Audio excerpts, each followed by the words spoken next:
في ستات كتير مشكلتهم مش الخيانة ولا الضرب، مشكلتهم انهم عايشين لوحدهم وهم متجوزين زوج مهمل، لا بيسمع ولا بيحس ولا بيشارك ولا بيهتم. الحلقة دي لكل راجل ناسي ان الست مش محتاجة فلوسه بس، محتاجة كلمة وحضن ونظرة وسؤال ومعاملة طيبة. تعال نشوف الإهمال بيعمل إيه في العلاقة الزوجية، لأن ربنا سبحانه وتعالى قال في كتابه الكريم: وعاشرهن بالمعروف.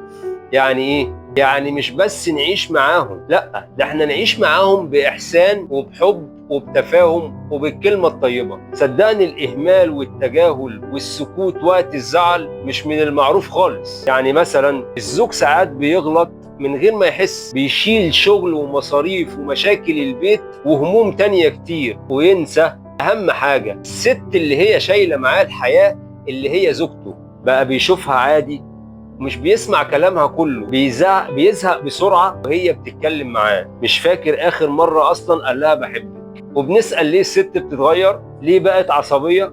ليه صوتها بقى عالي؟ وليه بتبعد؟ لأنها محتاجة كلمة حلوة حضرتك.